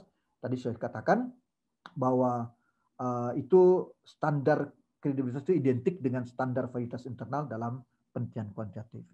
Jadi keberhasilan studi mencapai tujuannya mengeksplorasi masalah atau mendeskripsikan setting, proses kelompok sosial atau pola interaksi yang kompleks. Itu yang kita sebut dengan kredibilitas yang tinggi. Dan bagaimana caranya? Ya tadi para partisipan terlibat dalam penelitian mengenali benar tentang berbagai hal yang telah diceritakan sebagai kriteria utama di dalam kita menjelaskan ya tadi. Nah ini yang kita sebut dengan kredibilitas. Kalau kita bandingkan dengan kita belajar MPS itu yang kita sebut dengan apa yang kita sebut tadi dengan apa validitas internal. Oke, itu yang pertama ya. Next Mas tadi. Yang kedua adalah transferabilitas. Ya. Jadi transferabilitas ini menurut saya merupakan istilah yang dapat menggantikan konsep generalisasi data dalam penelitian kuantitatif. Masih ingat ya generalisasi data dalam kuantitatif? Kalau Anda masih ingat roda ilmiahnya Willis ya, bagaimana kita melihat generasi data, yaitu apa yang dimaksud sebagai sejauh mana temuan suatu penelitian yang dilakukan pada suatu sasaran atau kelompok tertentu dapat diaplikasikan pada kelompok lain. Transfer. Ya, jadi kata kuncinya dapat diaplikasikan pada kelompok lain. Nah, kalau kita lihat dalam penelitian kuantitatif, istilah transferabilitas ini merupakan modifikasi ataupun ya kalau kita lihat itu mendekati istilah yang sama dengan validitas eksternal yang pada kenyataannya kalau kita lihat itu sulit dicapai. Jadi memang generasi itu hanya dapat dicapai bila objek studi itu dapat dilepaskan sepenuhnya dari pengaruh konteks penelitian. Yang menurut saya dalam ilmu sosial, apalagi kalau kita merujuk pada tulisannya Patton, ini adalah suatu hal yang nyaris mustahil dilakukan dalam penelitian kualitatif. Kenapa? Kata kuncinya ada interaksi yang intens ya antara si peneliti dengan partisipan. Itu kata kuncinya. Nah, di dalam transferabilitas penelitian kualitatif tidak dapat dinilai ya oleh penelitinya, melainkan oleh para pembaca hasil penelitian itu. Nah, kalau Anda melakukan penelitian, kami yang pembacanya yang bisa menilai itu. Jadi di sini dijelaskan apabila pembaca memperoleh gambaran dan pemahaman yang jelas ya tentang laporan penelitian baik dalam hal konteks dan fokusnya, maka hasil penelitian itu dapat dikatakan memiliki transferabilitas yang tinggi. Jadi bagaimana transferabilitas ini sangat ditentukan oleh pihak lain atau itu pembaca ya. Sehingga istilah keterwakilan atau representasi dan generalisasi itu didekati secara berbeda dalam penelitian kualitatif kalau kita bandingkan dengan kuantitatif, dan perlu diperhatikan dalam hal di sini adalah dalam hal pengambilan sampel. Ya, jadi untuk memungkinkan di dalam penelitian ini diterapkan hasil penelitian kuantitatif pada kelompok-kelompok lain. Nah, perlu kita pahami dalam pemahaman transferable ini ya rekan-rekan mahasiswa bahwa pengambilan sampel ya dalam penelitian kualitatif itu tidak didasarkan pada teori probabilitas ya. Yang sering kita lakukan dalam penelitian kualitatif itu yaitu menggunakan apa yang disebut dengan purposive sampling atau snowballing dan seterusnya ya. Sehingga dalam penelitian kualitatif itu kita perlu memberikan perhatian pada saat melakukan seleksi pengambilan sampel. Nah, jadi pengambilan sampel ini kalau dalam kualitatif dititik beratkan pada unit-unit yang esensial dan tipikal dari karakter subjek yang diteliti. Ya, tentu di sini kita ditentukan juga oleh pemahaman konseptual tentang subjek dan atau topik yang diteliti. Sehingga dikatakan acuan generalisasi diarahkan pada kasus-kasus yang menunjukkan kesesuaian konteks bukan dalam kerangka prinsip acak. Beda ya. Kalau dalam kuantitatif kan yang penting apakah populasi sampel itu mewakili populasi. Ya, dasarnya adalah probability, peluang, dan itu kerangka fisiknya, kerangka prinsipnya adalah acak. Tapi kalau di dalam kualitatif generalisasi diarahkan pada kasus-kasus yang menunjukkan kesesuaian konteks. Itu yang penting ya digambarkan. Itu yang kita sebut dengan transferabilitas. Ya. Jadi ini yang kedua. Jadi lebih menekankan bagaimana tidak dinilai sendiri oleh peneliti, melainkan oleh pembaca penelitian ini. Oleh karena itu tidak mudah ya, sebelum apakah kita mau terbitkan dalam jurnal dan sebagainya itu dicek dulu. Bagaimana persoalan validitas eksternal yang kita sebut dengan transferabilitas tadi. Next. Nah, yang ketiga adalah dependabilitas. Ya, kurang huruf D itu ya, dependabilitas ya. Nah, kalau istilah reliabilitas dalam penelitian kualitatif dikenal dengan istilah dependabilitas. Nah, jadi dia di sini ini lebih mengarah kepada reliability dalam penelitian kuantitatif ya. Jadi kalau kualitatif disebut dengan dependabilitas. Reliabilitas ini sering menjadi pertimbangan ya dalam menilai keilmiahan suatu temuan penelitian kualitatif. Nah, sering di sini dinyatakan bahwa pertanyaan mendasarnya adalah berkaitan dengan isu reliabilitas adalah sejauh mana temuan penelitian kualitatif memperlihatkan konsistensi hasil temuan ketika dilakukan oleh peneliti yang berbeda dengan waktu yang berbeda. Nah, ini dia. Jadi kita membandingkan satu peneliti dengan peneliti yang lain. Tetapi dilakukan dengan metodologi dan tentu dengan panduan pertanyaan, panduan wawancara yang sama, tapi dilakukan oleh peneliti yang berbeda. Itu yang disebut dengan dependabilitas. Nah, di sini dijelaskan ada dua sumber ya pengertian tentang reliabilitas ini ya. Dalam penelitian kuantitatif yaitu mengartikan reliabilitas sebagai suatu konsistensi atau konstansi dari suatu alat ukur. Dan sering dikatakan bahwa reliabilitas sebagai ukuran suatu alat ukur mengukur suatu atribut yang telah ya dirancang untuk mengukurnya. Nah, dari divisi ini pun kita punya pemahaman tentang reliabilitas bahwa suatu penelitian mengacu pada standarisasi alat ukur yang digunakan dalam penelitian tersebut. Kalau kita lihat dalam penelitian fisik kan mereka sudah punya alat ukur yang mantap ya, yang dikalibrasi dan sebagainya itu. Kalau kita dalam kualitas kalau ilmu sosial kan harus kita bangun alat ukur itu. Ya. Nah, tingkat dependabilitas yang tinggi pada penelitian kualitatif itu dapat diperoleh melakukan suatu analisis data yang terstruktur dan berupaya kita harus melakukan interpretasi hasil penelitian dengan baik sehingga kita sebagai peneliti dapat membuat kesimpulan yang sama dan menggunakan perspektif atau data mentah dan dokumen analisis penelitian yang sedang kita lakukan. Jadi itu ya disebut dengan dependabilitas. Ya. Jadi ada 3 jenis uji tes yang dapat dilakukan ya untuk menilai reliabilitas atau dependabilitas data penelitian kualitatif, yaitu stabilitas, ya, konsistensi, dan ekuivalensi. Ya.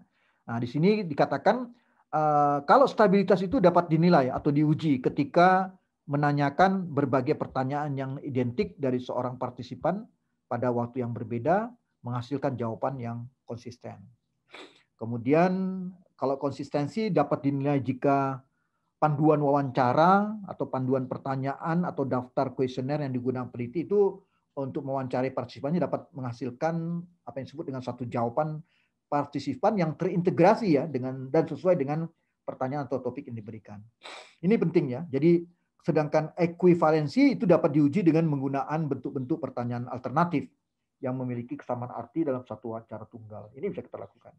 Dan upaya kita sebagai peneliti untuk meningkatkan nilai dependabilitas ini dalam penelitian kualitatif ya, tentu diantaranya dapat melakukan pemilihan metode penelitian yang tepat, ya mencapai tujuan-tujuan penelitian yang digunakan, ya. Kemudian selanjutnya tidak hanya digunakan yang diinginkan, dan juga kita bisa peneliti membuka diri sebaik-baiknya yang berbeda untuk kita membuka diri ya dengan sebaik-baiknya dengan cara memanfaatkan metode-metode yang berbeda untuk mencapai apa istilahnya tujuan penelitian dan melakukan diskusi yang intensif ya dengan orang lain tentang berbagai temuan dan analisis terhadap temuan-temuan yang kita hasilkan. Itu yang disebut dengan dependabilitas ya. Jadi yang ketiga itu dependabilitas. Jadi itu sama dengan reliabilitas dalam penelitian kualitatif. Next, Mas. Yang terakhir, yang keempat, dalam konteks validitas dan reliabilitas dalam penelitian kualitatif itu apa yang disebut dengan konfirmabilitas. Ya. Jadi konfirmabilitas ini identik atau dengan konsep objektivitas ya dalam penelitian kuantitatif. Ya. Jadi dia identik dengan objektivitas dalam penelitian kuantitatif. Ya, dikatakan objektivitas itu tidak sama persis pengertiannya dengan apa yang dimaksud pada penelitian kuantitatif. Jadi ini tidak sepenuhnya sama ya, tapi arahnya seperti itu. Jadi kalau kita lihat ya, kita baca, kita telaah, istilah konfirmabilitas ini sama dengan penilaian objektivitas pada penelitian kuantitatif ketika menekankan bahwa hasil temuan penelitian itu dapat dikonfirmasi, dipresentasikan secara luas. Ya. Jadi dalam konteks ini konfirmabilitas itu sama dengan objektivitas dalam penelitian kuantitatif. Jadi dalam kualitatif disebut dengan konfirmabilitas. Ya, konfirmabilitas. Nah, dalam penelitian kualitatif ya, sering konsep ini lebih diartikan sebagai konsep intersubjektivitas. Nah, penjelasan awal saya tadi. Jadi ada inter, ada intra, ada inter, ada intra. Ya. Atau konsep atau sering juga ya mungkin mirip-mirip dengan istilah apa yang kita sebut dengan transparansi yaitu ya, transparansi. Jadi intersubjektivitas, dibuka, antar subjektivitas. Jadi inter atau antar subjektivitas itu sama dengan konsep transparansi, ya. Jadi bagaimana peneliti itu bersedia mengungkapkan secara terbuka tentang proses dan elemen-elemen penelitiannya sehingga memungkinkan pihak peneliti lain itu melakukan penilaian tentang hasil temuannya. Nah, ini bisa dilakukan dengan apa yang disebut dengan konfirmabilitas. Banyak kasus kita lihat ya, beberapa peneliti kualitatif itu mengarahkan bagaimana kriteria konfirmabilitas itu dalam kerangka kesamaan pandangan dan pendapat terhadap topik yang diteliti, atau juga menitik beratkan ya pada pertanyaan-pertanyaan sejauh mana sebenarnya diperoleh persetujuan di antara peneliti tentang aspek atau fokus atau topik yang diteliti. Ya, juga diartikan di sini bahwa konfirmabilitas itu adalah proses atau proses kriteria pemeriksaan, yaitu bagaimana cara-cara atau langkah-langkah peneliti melakukan konfirmasi hasil-hasil temuannya. Ya, nah di sini juga banyak dilakukan oleh para peneliti kualitatif ya untuk melakukan konfirmasi hasil penelitiannya itu dengan apa yang disebut dengan merefleksikan ya hasil-hasil temuannya pada jurnal tertentu yang terkait atau peer review ya, konsultasi dengan peneliti ahli ya, atau melakukan konfirmasi data informasi dengan cara merepresentasikan hasil penelitiannya pada suatu konferensi untuk memperoleh berbagai masukan untuk kesempurnaan hasil temuannya. Jadi itu saya gambarkan pada Anda bagaimana cara-cara merefleksikan diri tadi sampai kepada memaparkan dalam satu konferensi itu adalah sebagai satu langkah untuk meningkatkan konfirmabilitas. Nah, ada juga yang dikatakan di sini bahwa konfirmabilitas itu bisa juga melalui presentasi hasil temuan pada kalangan ilmiah ya, yang memiliki kesamaan latar belakang. Jadi punya kesamaan interest ya dalam satu konfirmasi. Misalnya ini kalau kita lihat di dalam ilmu sosial itu ada asosiasi-asosiasi ya ilmiah yang mencoba menjadi peer ya di dalam mereview ya, sehingga di sini ada penilaian konfirmasi hasil temuan studi kualitatif yang umumnya dilakukan bersamaan dengan pemeriksaan dan penilaian dependabilitas. Jadi konfirmabilitas ini dalam konteks 4 hal ini tadi dia dilakukan bersamaan dengan pemeriksaan atau kita sebut dengan penilaian dependabilitas. Nah, inilah yang kita sebut ya bagaimana validitas dan reliabilitas dalam penelitian kualitatif. Jadi bisa kita lihat, nah, jadi istilah validitas dan reliabilitas tadi saya ulangi, ini adalah aliran-aliran positivistik.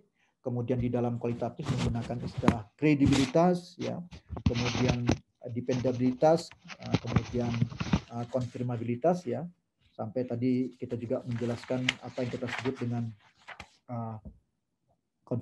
dependabilitas. Ya, itu 4 hal, ya, 4 hal yang kita sebut dengan bagaimana kita melihat validitas dan reliabilitas dalam penelitian kualitatif. Oke, bisa ditutup sebentar, Mas Teddy. Saya buka pertanyaan kepada rekan-rekan ya. Jadi benar-benar harus direnungkan ya bagaimana kita melakukan penelitian kualitatif. Anda bisa menilai bagaimana perbedaan-perbedaan yang harus kita lakukan untuk bagaimana meningkatkan kualitas temuan kita itu dalam penelitian kualitatif ya. Jadi dimulai tadi dengan adanya apa yang kita sebut dengan kredibilitas ya, kemudian dilanjutkan dengan transferabilitas, dependabilitas, dan sampai kepada konfirmabilitas. Saya buka, ada yang bertanya kira-kira rekan-rekan?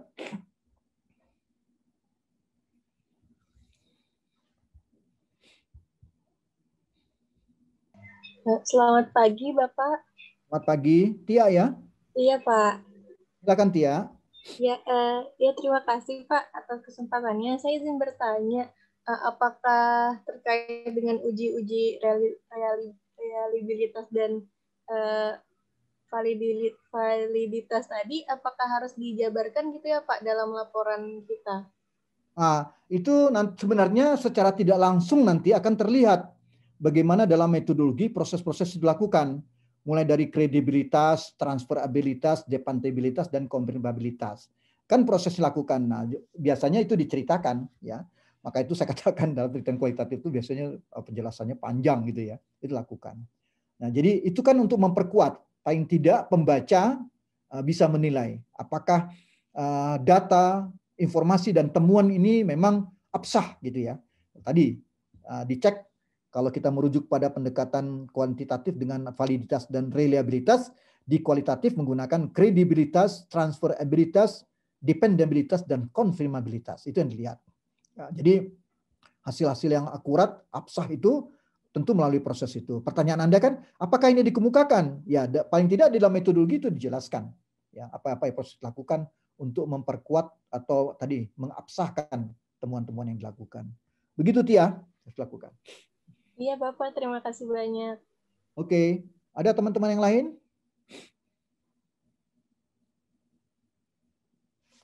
Wah, ini waktunya udah 9.36 ya. Baik. Mas Teddy bisa tampilkan lagi karena tidak ada pertanyaan ya.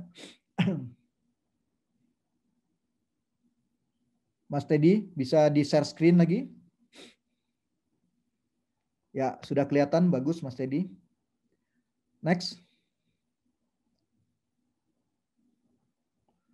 Nah, ini saya mencoba merujuk pada Creswell ya, bagaimana prosedur verifikasi dalam penelitian kualitatif. Jadi ada 8 hal ya yang dapat kita lakukan sebenarnya untuk memperkuat validitas dan reliabilitas dalam penelitian kualitatif. Yang pertama adalah memperlama keterlibatan dan observasi yang berkepanjangan. Waktu yang lama dalam lapangan dapat menumbuhkan kepercayaan, mengenal budaya, mengkaji duga-dugaan kita akan objek penelitian. Ini kalau kita lihat para peneliti kualitatif yang mumpuni, misalnya dari teman-teman antropolog kan, mereka tinggal di satu objek, satu komunitas ya. Sampai kalau kita lihat Win Sargent di Papua itu, di Afrika dia meneliti tentang suatu masyarakat tradisional misalnya, dia menikah dengan kepala suku, termasuk di Papua dia menikah dengan Obah Horok. Itu satu contoh ya, sampai seperti itu ya. Nah, ini salah satu kunci untuk meningkatkan validitas tadi, keterlibatan dan validitas dan reliabilitas, keterlibatan dan observasi yang berkepanjangan. Sehingga kalau Anda melakukan kualitatif head in run, datang wawancara balik lagi, wah itu enggak, bukan kualitatif itu. Ya. Yang kualitatif itu kita harus di situ. Artinya dengan pendekatan triangulasi itu kita bisa wawancara, terstruktur, semi terstruktur, kita bisa lakukan wawancara mendalam, group interview, fokus group discussion, observasi, kemudian apa yang kita peroleh bisa kita cek and recheck kembali kepada partisipan. Itu lakukan. Ini yang kedua tadi, triangulasi menggunakan metode pengumpulan data, sumber-sumber investigator dan perspektif yang banyak dan beragam. Kemudian bisa juga yang ketiga itu menelaah dengan seksama terhadap review dan wawancara, melakukan refleksi eksternal dan menjadikannya sebagai input atau masukan penelitian. Ini yang ketiga ya, jadi menelaah dengan seksama terhadap review dan wawancara. Kemudian prosedur yang keempat adalah analisis kasus negatif, yaitu memiliki kesadaran untuk menyelidiki kasus-kasus negatif dan bukti-bukti yang belum dikonfirmasi, sehingga kita dapat menyaring hipotesis penelitian kita. Artinya kita tidak menurunkan hipotesis dari teori, tetapi kita membangun hipotesis dari realitas empiris yang kita dapatkan di lapangan. Nah, ini bisa kita lakukan dengan menganalisis kasus negatif. Apa maksudnya? Yang belum dikonfirmasikan. Nah, ini yang kita lakukan. Sehingga ini kita bisa pastikan di lapangan. Tanpa sadar sebenarnya kita sudah membangun hipotesis. Kalau kita kembangkan itu lama-lama kita juga membangun suatu teori dalam kasus-kasus tersebut ya, dalam satu wilayah tertentu. Nah, ini prosedur verifikasinya dan penelitian kualitatif. Next.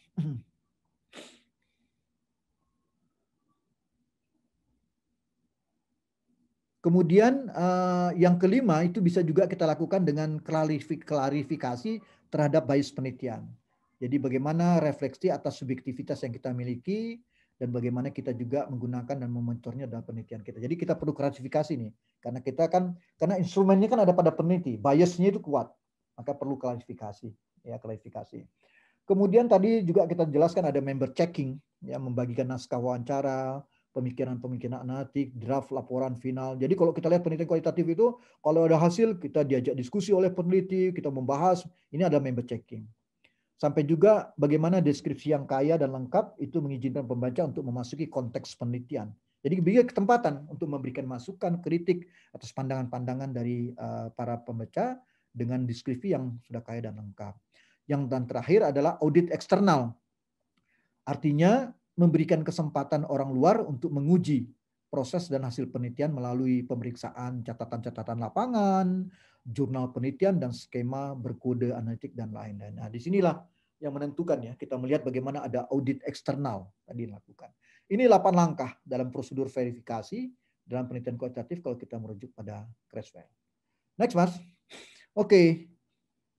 Yang ini kalau kita gambarkan penjelasan saya tadi ya, bagaimana dalam validitas dan reliabilitas dalam penelitian kualitatif itu intinya adalah uji keabsahan data. Nah, dalam kualitatif tadi ya, kredibilitas, transferabilitas, ya, dependabilitas, dan konfirmabilitas. Nah, dalam kredibilitas itu dikatakan kita bisa lakukan upaya-upaya meningkatkan kredibilitas itu, ya perpanjangan pengamatan, meningkatkan ketekunan, triangulasi, analisis kasus negatif, menggunakan bahan referensi, member check. Tadi banyak tuh, ya bisa gambarkan paling tidak dengan anatomi seperti ini kita bisa menjelaskan. Dalam triangulasi bisa triangulasi mendapatkan data, ya triangulasi sumber data, teknik triangulasi teknik sampai triangulasi waktu. Ya, ini juga bisa, apalagi kalau dalam dunia pertanian, perbedaan musim dan sebagainya itu menjadi penting ya dalam konteks triangulasi. Misalnya kita lihat dalam proses-proses kita menggambarkan bisnis pertanian satu petani atau kelompok petani itu bisa kita lakukan. Oke, itu penjelasan saya yang saya katakan dominan dalam perkuliahan ini. Bagaimana kita melihat validitas dan reliabilitas. Terakhir, subpokok bahasan yang ketiga, silakan Mas. Ini tentang konfirmasi data dengan hasil analisis software. Ya. Di sini saya meminjam istilah uji reliabilitas coding atau intercoder reliability. Ini proses-proses yang sudah menggunakan software NVivo yang digunakan dapat untuk menguji mengkonfirmasi data tadi. Jadi dengan intercoder reliability atau ICT, ya. Jadi tujuannya adalah bagaimana reliabilitas coding kualitatif ini untuk mengurangi bias subjektif dari peneliti. Nah, dengan cara ini keakuratan data makin penting, ya. Jadi beberapa ahli menjelaskan itu dengan intercoder reliability yang merupakan teknik pengujian reliabilitas yang paling umum dilakukan dengan penelitian kualitatif. Wah, ini udah begitu canggih ini ya, sudah menggunakan proses-proses analisis yang menarik ya untuk mengkonfirmasi bagaimana data itu dalam proses-proses yang kita sebut dengan software analisis tadi. Nah, tingkat persetujuan ini menjadi penting ya, bagaimana konsistensi coding tersebut ditentukan berdasarkan tingkat persetujuan atau agreement 2 atau lebih coder ya. Jadi di sini dipahami bahwa persetujuan dalam konteks itu berkaitan dengan kesamaan kedua coder atau peneliti untuk menentukan makna ungkapan kode penelitian. Ini contoh ya, contoh sehingga pemaknaan terhadap informasi yang disampaikan oleh para informan penelitian kualitatif itu merupakan suatu proses analitis yang dilakukan oleh peneliti. Nah, tujuan pengujiannya di sini adalah bagaimana reliabilitas coding itu dengan NVivo yang sangat powerful, dengan menggunakan NVivo dapat juga mengidentifikasi ada istilah-istilah detailnya nanti saya berikan ya sumber bacaannya, koefisien kappa dan tingkat persentase persetujuan atau agreement persentase antara coder A peneliti A dan coder B peneliti B itu bisa dilakukan ya. Ini contoh kasus ya bagaimana uji reliabilitas coding atau intercoder reliability itu dapat digunakan untuk mengkonfirmasi data di dalam kita menggunakan apa tadi software analisis. Next, Mas. Nah, di sini saya gambarkan bagaimana uji reliabilitas coding itu dilakukan. Jadi ada intercoder reliability, prosedurnya softwarenya menggunakan NVivo, dimulai dengan membangun konsep apa tujuan utamanya, bagaimana kriteria penentuan tingkat persentase persetujuan yang reliable. Ini tentu sudah tadi kita jelaskan pada kuliah-kuliah kita sebelumnya ya, mulai dari pengumpulan data, reduksi, tentu kita lakukan persiapan. Kemudian juga ini ada syarat pengujiannya ya dalam konsep pengujian reliabilitas coding itu bagaimana persentase persetujuan coding, melaporkan hasil koefisien Cohen yang ditemukan ya. Ini juga digambarkan. Kemudian juga ada prosedur analisis. Ini saya memperkenalkan saja. Nanti tentu kita perlu pendalaman ya.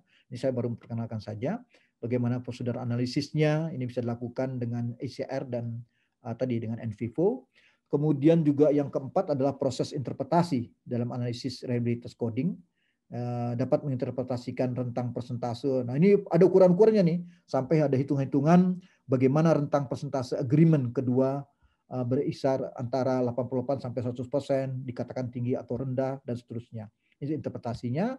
kemudian sampai pada teknik laporan hasil.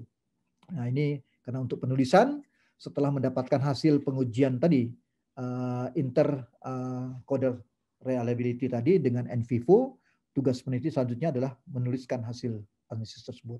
Ini siklusnya, uji reliabilitas coding yang dapat dikatakan sebagai konfirmasi data dalam dengan menggunakan software analisa. Salah satu digunakan dengan NVivo. Nah, tentu bagi Anda yang berminat bisa memanfaatkan software ini untuk melakukan tadi bagaimana konfirmasi data. Itu yang dapat saya jelaskan dalam perkuliahan ini.